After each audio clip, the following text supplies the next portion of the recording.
Hello friends, welcome to government job ideas. So NABARD பேங்க்கில் தான் வந்து பாருங்கள் உங்களுக்கு இந்த ரெக்ரூட்மெண்ட் கொடுத்துருக்காங்க. அதாவது கிராமப்புற விவசாய வங்கியில் தான் வந்து உங்களுக்கு இந்த ரெக்ரூட்மெண்ட் வந்திருக்கு. ஸோ இதுக்கு வந்து பார்த்தோன்னா ஏதோ ஒரு டிகிரி நீங்கள் முடிச்சிருந்தாலே அப்ளை பண்ணிக்கலாம். ஆஃபீஸர் கிரேட் ஏ லெவலில் வந்து உங்களுக்கான போஸ்டிங்ஸ் வந்திருக்கு. ஸ்டார்டிங் சேலரி உங்களுக்கு 1 lakh வந்து இருக்கும். லைஃப் செட்டில்டு ஜாப் தான், ஃப்ரெஷர்ஸ் அப்ளை பண்ணிக்கலாம். லாஸ்ட் டேட் வந்து பாருங்கள் 30 நவம்பருக்குள்ளார நீங்கள் ஆன்லைனில் வந்து அப்ளை பண்ணிக்கோங்க. ஸோ இப்போ இந்த வேலைக்கான நோட்டிஃபிகேஷன் டீட்டெயில்ஸ் நம்ம பார்க்கலாம். நீங்கள் இப்போ தான் நம்ம சேனலுக்கு ஃபஸ்ட் டைம் வரீங்கன்னா சப்ஸ்கிரைப் பண்ணிக்கோங்க. ஓகே ஃப்ரெண்ட்ஸ், ஸோ நபார்ட் பேங்க்கில் தான் வந்து பாருங்கள் உங்களுக்கு இந்த ரெக்ரூட்மெண்ட் கொடுத்துருக்காங்க. அதாவது national bank for agriculture and rural டெவலப்மெண்ட்டில் தான் வந்து பார்த்தீங்கன்னா உங்களுக்கு இந்த ரெக்ரூட்மெண்ட் வந்திருக்கு.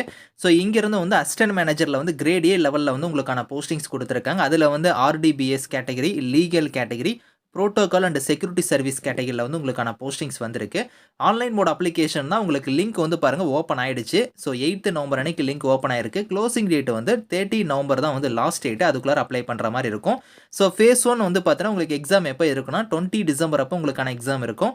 ஃபேஸ் 2 எக்ஸாம் வந்து பார்த்தீங்கன்னா 25 ஜான்வரியில் வந்து இருக்கும். ஃபேஸ் 3 வந்து சைக்கோமெட்ரிக் டெஸ்ட். அது லேட்டராக வந்து உங்களுக்கு இன்டிமேஷன் வந்து பண்ணுவாங்க. ஃபைனலாக வந்து உங்களுக்கு இன்டர்வியூ வந்து இருக்கும் அப்படிங்கிற மாதிரி வந்து கொடுத்துருக்காங்க. இதில் வந்து பாருங்கள் உங்களுக்கு இங்கேயே கொடுத்துருக்காங்க பாருங்கள். அதாவது வேகன்சி எல்லாமே வந்து உங்களுக்கு அந்தந்த கம்யூனிட்டி வைஸாக வந்து பிரேக்கப் பண்ணி கொடுத்துருக்காங்க. இதில் ஏஎம் கேட்டகரியில் வந்து ஆர்டிபிஎஸ் போஸ்டிங்கில் நீங்கள் அப்ளை பண்ணுறீங்கன்னா அதில் ஜென்ரல் கேட்டகரிக்கு வந்து 48 vacancy, chartered account, company secretary, finance, computer and information technology, agriculture engineering, plantation horticulture, fisheries, food processing, இந்த மாதிரி வந்து உங்களுக்கு வேரியஸ் கேட்டகரியில் வந்து பார்த்தீங்கன்னா உங்களுக்கு இதில் வந்து உங்களுக்கு போஸ்டிங்ஸ் இருக்குது. ஒன் பை ஒன்னாக உங்களுக்கு வேகன்சியுமே வந்து பார்த்தீங்கன்னா அந்தந்த கம்யூனிட்டி வைஸாக வந்து பிரேக்கப் பண்ணி கொடுத்துருக்காங்க. ஓவராலாக வந்து பார்த்தீங்கன்னா உங்களுக்கு வந்து 91 வேகன்சி வந்து உங்களுக்கு அப்டேட் பண்ணியிருக்காங்க. ஓகே, இந்த வேலைக்கு வந்து குவாலிஃபிகேஷனை பொறுத்தவரைக்கும் இப்போ நீங்கள் வந்து பாருங்கள். ஸோ அசிஸ்டன்ட் மேனேஜரில் கிரேட் ஏல வந்து ஆர்டிபிஎஸ் கேட்டகரியிலே வந்து பாருங்கள் ஜென்ரல் கேட்டகரிக்கு அப்ளை பண்ணுறீங்கன்னா பேச்சுலர் டிகிரி தான். எனி சப்ஜெக்ட் நீங்கள் முடிச்சவங்க வந்து அப்ளை பண்ணிக்கலாம். மினிமம் 60% ஆஃப் மார்க் வந்து நீங்கள் வந்து எடுத்துருக்கணும் அந்த டிகிரியில். எஸ்சி எஸ்டி பிடபிள்யூ இருந்து 50% ஆஃப் மார்க் வந்து நீங்கள் எடுத்திருந்தா எலிஜிபிள். ஃப்ரெஷர்ஸ் அப்ளை பண்ணிக்கலாம். போஸ்ட் கிராஜுவேட் டிகிரி இல்லைனா வந்து பாருங்கள் எம்பிஏ, பிஜிடிபிஎம் இந்த மாதிரி நீங்கள் முடிச்சிருந்தாலுமே நீங்கள் அப்ளை பண்ணிக்கலாம் அப்படிங்கிற மாதிரி கொடுத்துருக்காங்க. அடுத்து சார்ட்டர்ட் அக்கௌண்ட் கேட்டகரிக்கு நீங்கள் ஏதோ ஒரு டிகிரி நீங்கள் கம்ப்ளீட் பண்ணிவிட்டு சார்ட்டர்ட் அக்கௌண்ட் வந்து நீங்கள் முடிச்சவங்க அப்ளை பண்ணிக்கலாம். அதுக்கு அடுத்து கம்பெனி செக்ரட்டரிக்குமே ஏதோ ஒரு டிகிரி முடிச்சுட்டு ஐசிஎஸ்எஸ் நீங்கள் எஸ்ஐ முடிச்சிருந்தா நீங்கள் அப்ளை பண்ணலாம். அடுத்து வந்து பாருங்கள் ஃபினான்ஸ் கேட்டகரியாக இருந்தால் பிபிஏல வந்து ஃபினான்ஸ் இல்லைனா பேங்கிங், அப்படி இல்லைனா பிஎம்எஸ் ஃபினான்ஸ் இல்லைனா பேங்கிங் வந்து நீங்கள் முடிச்சவங்க வந்து அப்ளை பண்ணலாம். அப்படி இல்லைனா நீங்கள் 2 இயர்ஸ் ஃபுல் டைமில் வந்து பிஜி டிப்ளமோ மேனேஜ்மெண்ட் ஃபினான்ஸோ இல்லைனா ஃபுல் டைமில் வந்து எம்பிஏ ஃபினான்ஸோ எம்எம்எஸ் ஃபினான்ஸோ இந்த மாதிரி முடிச்சிருந்தாலும் எலிஜிபிள் அப்படிங்கிற மாதிரி கொடுத்துருக்காங்க.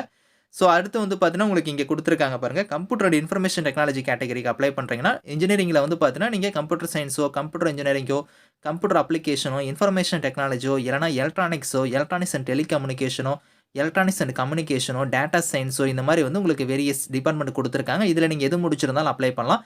அப்படி இல்லைனா நீங்கள் போஸ்ட் கிராஜுவேட் டிகிரியில் நீங்கள் இந்த டிசிப்ளினில் நீங்கள் முடிச்சிருக்கீங்க எலிஜிபிள் தான் அப்ளை பண்ணிக்கலாம். அக்ரிகல்ச்சர் இன்ஜினியரிங்க்கும் வந்து பார்த்தீங்கன்னா இன்ஜினியரிங்கில் நீங்கள் வந்து பார்த்தீங்கன்னா அக்ரிகல்ச்சர் இன்ஜினியரிங் முடிச்சவங்க அப்ளை பண்ணலாம். அதேமாதிரி பிளான்டேஷன் ஹார்டிகல்ச்சருக்கும் அதே மாதிரி தான் கொடுத்துருக்காங்க. ஃபிஷரிஸ்க்கும் வந்து பாருங்கள் பேச்சுலர் டிகிரியில் ஃபிஷரி சயின்ஸ் முடிச்சவங்க, ஃபுட் ப்ராசஸிங்கும் வந்து பார்த்தீங்கன்னா பேச்சுலர் டிகிரியில் food processing, food technology, dairy technology இந்த மாதிரி முடிச்சவங்க அப்ளை பண்ணலாம். ஸோ அதுக்கடுத்து சிவில் இன்ஜினியரிங்க்கு அப்ளை பண்ணுறீங்கன்னா நீங்கள் இன்ஜினியரிங்கில் சிவில் இன்ஜினியரிங் இல்லை ஸ்ட்ரக்சரல் இன்ஜினியரிங் முடிச்சவங்க அப்ளை பண்ணலாம். எலக்ட்ரிக்கலுக்கும் அதே மாதிரி தான் எலக்ட்ரிக்கல் இல்லைனா எலக்ட்ரிக்கல் எலக்ட்ரானிக்ஸ் முடிச்சவங்க அப்ளை பண்ணலாம். இந்த மாதிரி வந்து ஒரு கேட்டகரி வைஸாக வந்து பார்த்தீங்கன்னா உங்களுக்கு குவாலிஃபிகேஷன் வந்து வேரி ஆகும். நீங்கள் ஒன் பை ஒன்னாக செக் பண்ணி பார்த்துட்டு நீங்கள் வந்து அப்ளை பண்ணிக்கலாம். ஸோ இதுலேயே வந்து பார்த்தோன்னா நேச்சர் ஆஃப் ஒர்க் வந்து உங்களுக்கு எந்த மாதிரி இருக்கும், ஒரு போஸ்டிங்ஸ்க்கும் எப்படி இருக்கும் அப்படிங்கிறத வந்து பாருங்கள் இங்கே கொடுத்துருக்காங்க. ஸோ இதில் உங்களுக்கு ஏஜ் லிமிட்னா மினிமம் வந்து உங்களுக்கு 20, மேக்ஸிமம் வந்து 30 இயர்ஸ் வரைக்கும் நீங்கள் அப்ளை பண்ணிக்கலாம். இது இல்லாமல் நீங்கள் ஓபிசி கம்யூனிட்டியில் வரீங்க அப்படின்னா 3 இயர்ஸ் வரைக்கும் உங்களுக்கு ஏஜிலேருந்து ரிலாக்ஷன் இருக்குது. எஸ்சி எஸ்டியாக இருந்தால் உங்களுக்கு 5 இயர்ஸ் வரைக்கும் கொடுத்துருக்காங்க. அதே நீங்கள் பிடபிள்யூடியாக இருந்தால் 10 இயர்ஸ் வரைக்குமே வந்து உங்களுக்கு ஏஜிலேருந்து ரிலாக்ஷன் வந்து இருக்குது அப்படிங்கிற மாதிரி சொல்லியிருக்காங்க. செலெக்ஷன் மெத்தட் வந்து பாருங்கள் 4 ஃபேஸாக வந்து நடக்குது. ஃபஸ்ட்டு நான் சொன்ன பார்த்தல ப்ரிலிமினரி எக்ஸாம் வந்து இருக்கும். அது வந்து பார்த்தோன்னா 200 கொஷின்ஸ் 200 மார்க் வந்து உங்களுக்கு வந்து இருக்க போகுது. 120 நிமிஷம் உங்களுக்கான எக்ஸாமே வந்து இருக்கும். இதில் வந்து பாருங்கள் அந்த பேட்டர்ன் ஆஃப் எக்ஸாம் எப்படி இருக்கும் அப்படிங்கிறத கொடுத்துருக்காங்க. இதை ஃபாலோ பண்ணி உங்களுக்கு மெயின் எக்ஸாம் வந்து இருக்கும். மெயின் எக்ஸாமில் வந்து பாருங்கள் பேப்பர் 1, பேப்பர் 2 உங்களுக்கான போர்ஷன் ஆஃப் உங்களுக்கு எக்ஸாம் வந்து இருக்கும். ஸோ அது வந்து எந்தெந்த கேட்டகரியில் வந்து உங்களுக்கு எப்படி இருக்குங்கிறத வந்து பாருங்கள் தனித்தனியாக லீகலுக்கு தனியாக, ஸ்பெஷலிஸ்ட்டுக்கு தனியாக கொடுத்துருக்காங்க. அதுக்கடுத்து சைக்கோமெட்ரிக் டெஸ்ட் வந்து உங்களுக்கு கண்டக்ட் பண்ணுவாங்க. அதுக்கப்புறம் தான் உங்களுக்கு ஃபைனலாக வந்து இன்டர்வியூ வந்து இருக்கும். இன்டர்வியூக்கு வந்து 50 மார்க் வந்து இருக்கும் அப்படிங்கிற மாதிரி கொடுத்துருக்காங்க. இதை பேஸ் பண்ணி தான் உங்களுக்கு வந்து ஷார்ட் லிஸ்ட்டே வந்து பண்ணுவாங்க. ஸோ சிலபஸ்மே வந்து உங்களுக்கு கீழேயே கொடுத்துருக்காங்க. ஒரு கேட்டகரிக்குமே வந்து உங்களுக்கு சிலபஸ் வந்து உங்களுக்கு ஒன் பை ஒன்னாக இருக்குது. இதையுமே நீங்கள் வந்து செக் பண்ணி பார்த்துக்கோங்க. சிலபஸ்மே உங்களுக்கு தனித்தனியாகவே கொடுத்துருக்காங்க. ஸோ எக்ஸாம் சென்டரை பொறுத்தவரைக்கும் உங்களுக்கு ஃபேஸ் 1 எக்ஸாம் வந்து பார்த்தோன்னா, நம்ம தமிழ்நாட்டில எங்கெங்க வந்து இருக்குன்னா, சென்னை, கோயம்புத்தூர், மதுரை, சேலம், திருநெல்வேலி, திருச்சிராப்பள்ளி, வெள்ளூர், ஈரோடு, விருதுநகர், நாகர்கோயில், கன்னியாகுமரி, தஞ்சாவூர், விழுப்புரம் இந்த டிஸ்ட்ரிக்ட்ஸ்ல வந்து பார்த்தோன்னா, ஃபேஸ் 1 எக்ஸாம் வந்து கண்டக்ட் பண்ணுவாங்க. அதுக்கடுத்து ஃபேஸ் 2 வந்து பார்த்தோன்னா, நமக்கு சென்னையில மட்டும் தான் உங்களுக்கு வந்து ஃபேஸ் 2 எக்ஸாம் வந்து இருக்கும் அப்படிங்கிற மாரி குடுத்துருக்காங்க. இதுதான் வந்து உங்களுக்கான எக்ஸாம் சென்டர். இத நீங்க செக் பண்ணிக்கலாம். ஸோ இதில அப்ளிகேஷன் ஃபீஸ்ன்னு பொறுத்தவரைக்கும் எஸ்சி, எஸ்டி, பிடபிள்யூடிக்கு வந்து அப்ளிகேஷன் ஃபீஸ் கிடையாது. இன்டிமேஷன் சார்ஜஸ் மட்டும் 150 வந்து நீங்க பே பண்ற மாரி இருக்கும். ஓவராலா 150 வந்து நீங்க பே பண்ணணும். ஆல் அதர் கேட்டகரிக்கு வந்து பாருங்க, application fees plus intimation charges 2ம் சேர்த்து 850 வந்து நீங்க ஃபீஸா வந்து பே பண்ணுவீங்க. அந்த ஃபீஸ நீங்க ஆன்லைன் மோட்லயே பே பண்ணிக்கலாம். ஸோ இதில சேலரி வந்து பாருங்க, உங்களுக்கு இங்க குடுத்துருக்காங்க பாருங்க. அதாவது பேசிக் பே மட்டும் ரூ. 44,500 வந்து இருக்கும். இது இல்லாம உங்களுக்கு எக்கச்சக்கமான அலவன்ஸ் வந்து வரும். Dearness allowance, local compensatory allowance, house rent allowance, grade allowance இந்த மாரி எக்கச்சக்கமான அலவன்ஸ் இருக்கும். ஸ்டார்ட்டிங் மந்த்லி சேலரியே வந்து பாருங்க, உங்களுக்கு ரூ. 1,00,000 வந்து அப்ராக்ஸிமேட்டா வந்து இருக்கும் அப்படிங்கிற மாரி இங்கேயே குடுத்துட்டாங்க. நெறைய வந்து உங்களுக்கு பெனிஃபிட்ஸ் இருக்கு. உங்க லைஃபே வந்து செட்டில்டு தான். ஸோ உங்களுக்கு ஃப்ரெஷர்ஸ்க்கான ஜாப் தான் இது.